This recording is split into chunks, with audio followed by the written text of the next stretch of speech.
What a week. Fable 5 is back with some strings attached. OpenAI dropped an entire family of new models, and one of them is so powerful that the government stepped in before it even launched. Anthropic also quietly released what might be the best everyday model for regular people, and Google had a monster of a week too. A big NotebookLM update, new image and video models, and Gemini updates that turn your Mac into an assistant. This was a huge week. We got a lot to cover. If you don't know who I am, my name is Paul J. Lipsky. Every week I release a video just like this one, recapping the top AI news stories from the past week that regular people actually care about. I'm not talking about benchmarks or coding. This is the stuff that's actually going to make a difference in your life. So if that interests you, make sure to subscribe and let's get to the news. Let's start with the story everyone's been waiting on. Fable 5 is back. As I'm sure you know, the US government basically banned it a few weeks ago because it was too powerful, and they've worked out a deal now with Anthropic and it's back. You can see it when you come into Claude on the dropdown. There is Fable 5, but there are some strings attached to this. I'm not going to spend too much time on this because I already made an entire video on it. I'll give you a short recap. First, this comes with more guardrails. As Anthropic explains it, when you're using Fable, if it detects that you're trying to do something harmful with it, it will block that request. If it's ambiguous, it will also block it. And there's also this safety margin. But now they've increased that safety margin. So as you use Fable 5, you may notice that sometimes you enter a prompt and it will automatically switch it to Opus. And that's because you're either sending a prompt that it considers dangerous, ambiguous, or as part of that larger safety margin. It'll still answer your question, it'll just use Opus for it, and you can click and see exactly why. It's what I just explained. Now, a lot of people are complaining about this, saying that nearly all of their prompts are hitting this block. Myself, I'm rarely seeing it. I'm using Fable for what I always use Claude for, which is knowledge work and research and learning. And so I think those types of questions are pretty benign, so it's not triggering this block. I also use it for some pretty simple vibe coding projects that I'm working on, not hitting the block with that. I think it's really when I aggressively try to hit the block that I actually hit it. So as long as you're not using it for very serious coding work or anything biology related, you're probably not going to see this block all that often, if at all. And honestly, if this is what it took to get Fable 5 back, I think I'm okay with that. The second issue is that we only get access to Fable 5 for a few days now with our subscription. After that, it's moving over to a usage credit system, which means that you'll have to buy credits on top of your plan, and it's likely going to be pretty expensive. So after this week, if you're not willing to pay extra, you're not even going to be able to use Fable. However, that may not matter for you. When Fable 5 first came out a few weeks ago, I said it is the most powerful model I've ever used, but you probably shouldn't be using it for most tasks, and I still agree with that. If you use it for your most complex, important tasks, you're going to notice a big difference. But for simple tasks, it really doesn't make sense. It's a lot more expensive, it's a lot slower, and the results are just marginally better, or sometimes worse, because Fable has a tendency to overthink things sometimes. So my advice hasn't changed from a few weeks ago. Fable is great for your most important tasks only. Other than that, you should be using Opus or Sonnet for your everyday tasks. That's certainly what I'm going to be doing.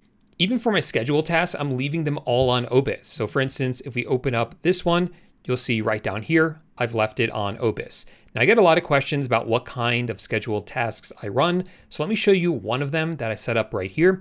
This one builds a daily digest for me every morning at 5 a.m. Now, what it used to do was deliver the digest to me like this in the chat, this giant block of text that's a little bit difficult to read, and I have to read it on my computer. But now, thanks to xTiles, the sponsor of today's video, that same digest looks a lot nicer, more actionable, and it's somewhere I can actually work from. Let me take a minute to tell you about xTiles. It is a visual workspace for organizing projects, notes, tasks, and research. And now they have a Claude MCP, so Claude can build this digest for you right inside xTiles every morning. Here is my planner for today that Claude made for me this morning inside of xTiles. And you see, compared to that giant block of text, this is not only a lot nicer to look at, but it's also actionable. So over here, we have all my tasks for the day. As I accomplish them, I can check them off.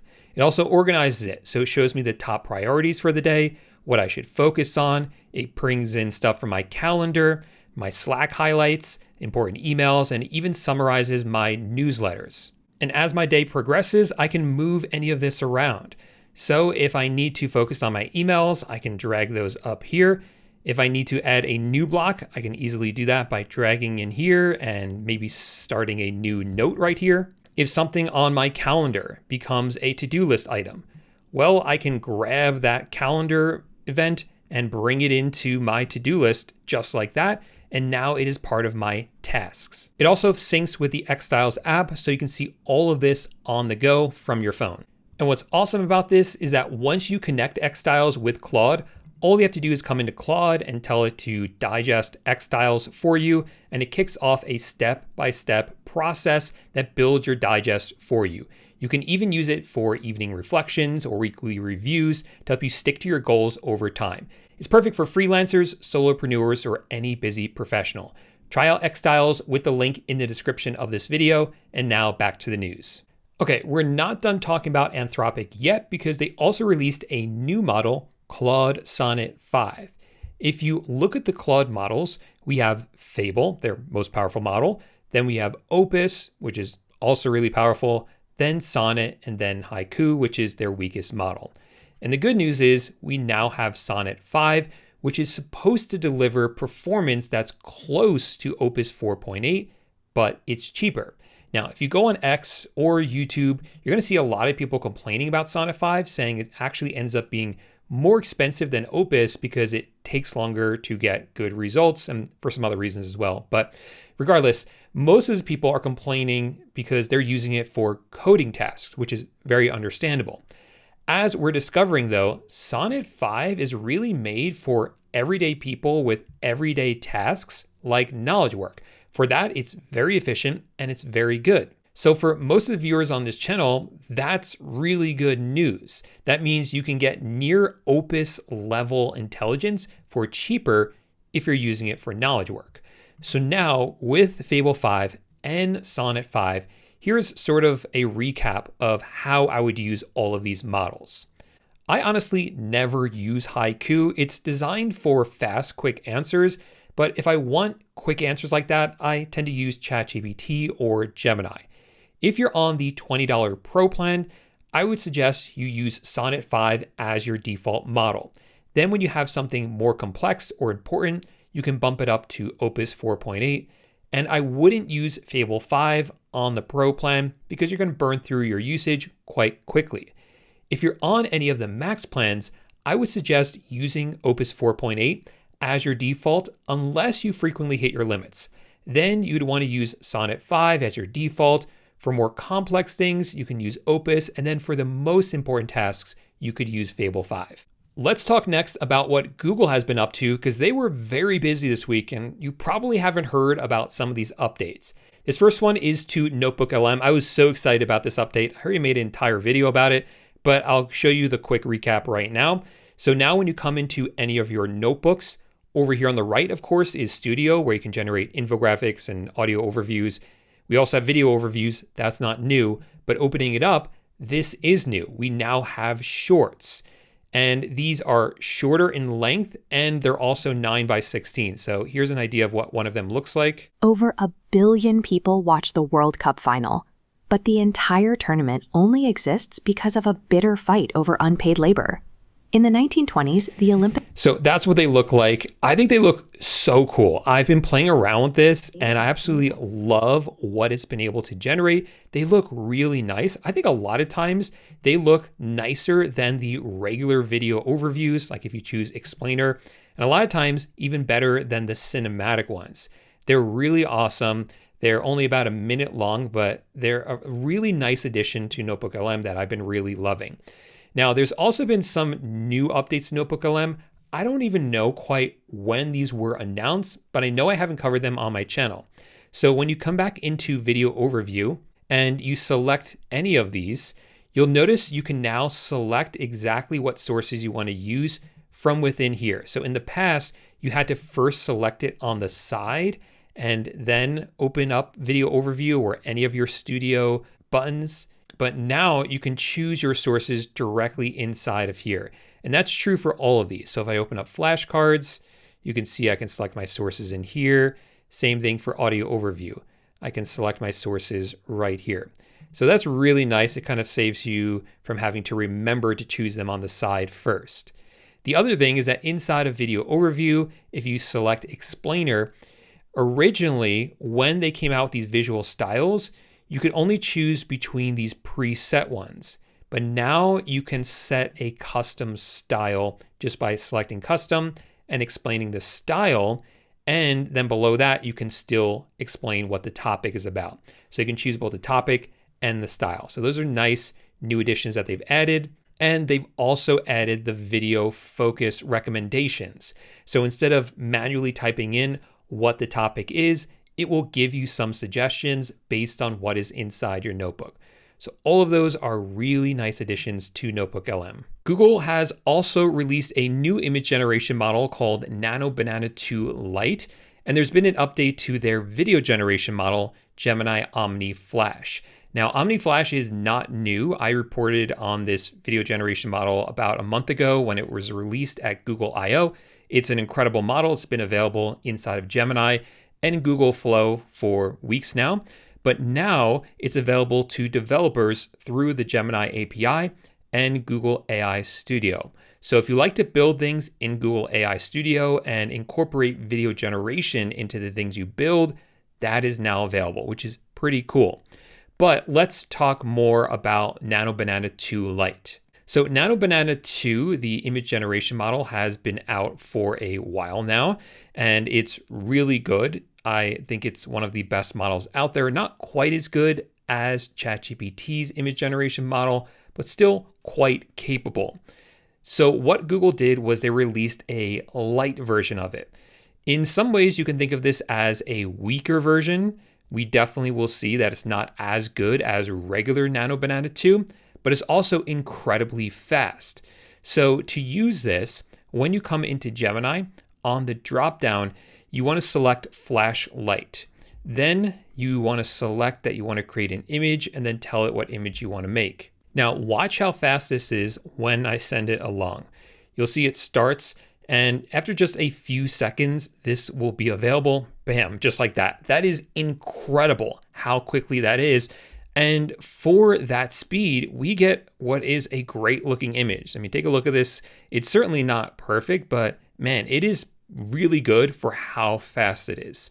Now, in comparison, if we grab this same prompt and this time in Gemini, we select Flash, that's going to use Nano Banana 2, not the light version. And you're going to see this is going to take longer. It's still pretty fast. It's just not as instant feeling as the light version, but the image quality will be better. That's still really fast. Let's actually check. If you click these three dots and click on See Response Details, over here on the right, you can see what model was used. So that one used Nano Banana 2.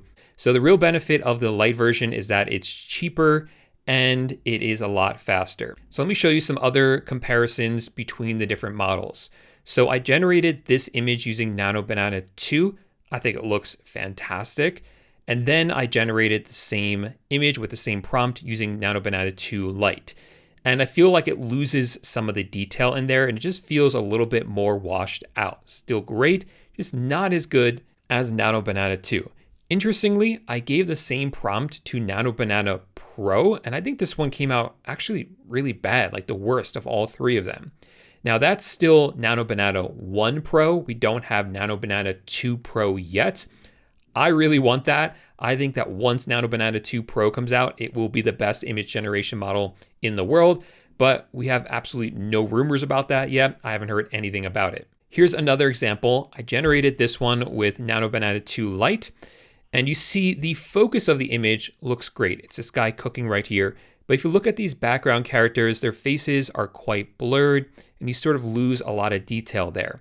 So same prompt with Nano Banana 2, and everything is just a little bit more sharp and feels a little bit more real to me. Now, when I generated this image, I had selected Flash, but if you select Pro, it will also use Nano Banana 2, but it will think through what it does before generating it. It takes longer, but you get results like this. Again, still using Nano Banana 2, but it just took longer, thought through it more, and then generated the image. And I think this one looks the best. There's just so much sharpness to it and a lot more detail between all three of them. And then finally, we have this example. So I asked it to create an image in the style of Studio Ghibli. This is Nano Banana 2 Lite. I think it looks fine, but check out Nano Banana 2. That really looks like an image that came out of a Studio Ghibli movie, like Spirited Away or something. Just the attention to detail, the way the boy looks, the way the flying cat looks, that looks incredible. So same prompt again, but this time with Pro, which means that it does use Nano Banana 2, just spends a little bit longer on it. And I think this one also looks good, but actually in this case, I think generating it with Flash actually looks a little bit better. I think maybe this version is actually just too detailed and it kind of loses that look of a Studio Ghibli film, where this one really looks to me like it came out of a Studio Ghibli film. And then finally, I wanted to see how well it could generate images of real people when you give it a reference image. So I gave it an image of myself and said, make an image of me hiking up a mountain. And the Lite version, I don't think it came out that well. There's just not enough detail in here. It's kind of hard to see my face. It looks a little bit even like pixelated, but Nano Banana 2 came out much better. So I think for any sort of image editing, I wouldn't use the Lite version. And I guess just in general, I just wouldn't use the Lite version inside of Gemini. If you're on one of the Pro subscriptions, you have plenty of usage.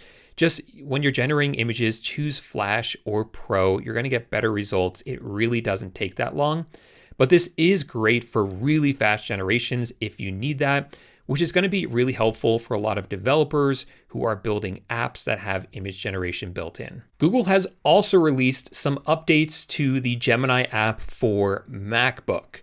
So when this got released a couple of months ago originally, people were a little bit confused by it because it didn't really do that much. You could chat with Gemini, but a lot of the features that are available on the web version weren't available in here, like notebooks. Well, now we have notebooks, which is a great way to organize your chats. It's basically like projects.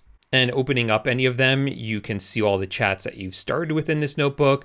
You could start new chats in this notebook, and you can see your sources in here. So it's very similar to the web version. It's still missing a lot of features like gems, but at least we have notebooks now. And there's also access to Spark on the Mac app. Now, Spark is currently only available for Ultra subscribers. It's Gemini's agent, and it's cloud-based, so your computer doesn't need to be running for this to work. So now this is available in the Mac app, and you'll also see right here that you can connect folders on your computer. So I connected one of my folders here. So when I start a task inside the Mac app, it'll be able to see all of the files in that folder and interact with them. So this is starting to feel a little bit similar to tools like Claude Cowork, where you can select a folder on your computer and Cowork can see all the files in there, create new ones, change existing ones. And I would love to see Spark get to that point where it's a lot more built out and feels like a true competitor to something like Codex or Cowork. It's starting to get there. I just don't think it's quite there yet. It's missing a lot of features, but I'm keeping an eye on it. I'm very hopeful about Spark. In particular, I really love that it's cloud-based, so I can still access it from my phone, and it now has the connection with local folders. It's sort of bridging that gap, which I think is really cool. Google has also announced additional connections and integrations with Spark and third-party tools. So some of these we knew about, but here's the official announcement: integrations with Canva, Dropbox, Instacart, OpenTable, and Zillow Rentals, and Google Tasks, Google Keep, and there's support for custom MCPs. So when you come into connected apps on Gemini, scrolling down here, you'll see some of these, not all of them yet. And here is the support for a custom MCP. So all of that is great. It's really important that Spark and Gemini connects up with more third-party tools in order for it to be as useful as possible. Next, I want to talk about the AI gadget of the week. This is where I feature a physical device that either has AI in it or uses AI in some way. This week, I want to talk about the Oasis One. It's this smart ring, and it has a button and a microphone on it. So if you hold the ring up to your mouth and press the button and speak into it, it listens to what you say, and then it transcribes it using WhisperFlow onto your computer. So WhisperFlow is a tool I've been using for a long time now. It's a software on your computer. You hold down one button, you talk, and then it writes out what you said, really accurate, and it cleans it up. This brings that same experience, but puts the microphone in the ring. And in addition to that, it also has this little swipe pad on it. So it's like a trackpad on your ring. It's pretty neat. Now, I'm not 100% sure how necessary this is because WhisperFlow already works really well just by pressing a button on your computer. But I think this could be really helpful when you're in a more private situation, like if you're at a coffee shop or you work somewhere with a lot of people around you. You don't want to be talking into your computer where everyone could hear you. There's something nice about just pressing the button on your ring and just whispering to it. You can literally just whisper to it. It will hear you, and then it will write out exactly what you said. So I went ahead and pre-ordered this. I'll let you guys know how it is when it arrives. It probably won't come until early next year. So I'll do a full review on it when that comes. I just wanted to bring it to your attention because I know a lot of you love WhisperFlow as much as I do. Next, we have an announcement from OpenAI. They announced 3 new models: Sol, Terra, and Luna. And this is part of their GPT 5.6 family. Currently, we're on GPT 5.5. Sol is their most powerful model ever. Rumor has it it's even more powerful than Fable. But before it was even released, the government stepped in. They were very nervous about it. So it's currently available in preview to only a select few companies. And I think we're going to get access to it later. Maybe one of those like watered down versions like we got with Fable. So we'll have to wait and see.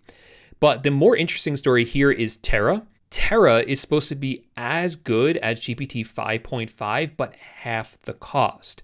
Now, if you just use ChatGPT inside or open a GPT inside the ChatGPT app, it's not going to make a huge difference for you. But if you use it through the API, you're going to see a huge difference because you're going to get as good capabilities for half the cost, which is pretty awesome. And then we have Luna, which is also supposed to be a very capable model that is very cheap, or at least cheaper than the other two. So I always like to reserve judgment on these until I can actually use them myself. There's a ton of benchmarks if you want to look at them. I never look at benchmarks. I want to see in real use how well they actually work and what we can do with them. So once I get my hands on them, I'll test them out and make a video about it. So if that interests you, definitely make sure to subscribe and then stay tuned for that. And finally, let's just do some fast rapid fire updates. So first, Claude Design, which is a tool you can use for creating prototypes, documents, wireframes, animations, or slide decks. This just got a very needed update. I love using this for animations or motion graphics, similar to this, where like everything moves around on the screen. You'll see a lot of those in my videos. One of the frustrating things was that you couldn't export it to a video file, and now you can. They added that capability just a couple of days ago, which is so nice. Another update, Gemini or Google is now previewing Gmail Live. This will give you the ability to basically chat with Gmail similar to the way you chat with Gemini Live, like with a voice assistant. So that would be pretty cool. I'm kind of interested to see how that works and how helpful that might be for sorting through all my emails and answering them for me. I can see myself driving or walking, having Gemini Live going and just saying, what's my latest email? Oh, here's the reply I want you to draft, stuff like that. And finally, Cursor, which is owned by SpaceX now, or SpaceXI now, I should say, they released an iOS app. So Cursor is another super app similar to Codex or the Claude desktop app, which includes Cowork and Claude Code in there. And so this is like SpaceXI's version of it, and they just released an iOS app for it, which actually looks really nice. So I hope like Claude Cowork catches up to that and makes theirs better to kind of match that competition because it's quite good looking. So I told you, this was a huge week. We covered a lot. It's kind of funny because last week felt a little bit slow. I think all the companies were a little bit nervous about what was happening with Fable. Once it seemed like the US government was going to allow Fable to be re-released, all the companies were like, okay, now we can make our announcements about new models and new features and all that. They just kind of dumped it all on us this week. It's been pretty exciting. So if you want to make sure you stay on top of all the latest AI news, best thing for you to do is subscribe to the channel, turn on the bell notification, and then I'll see you in the next video. Thanks so much for watching, and bye for now.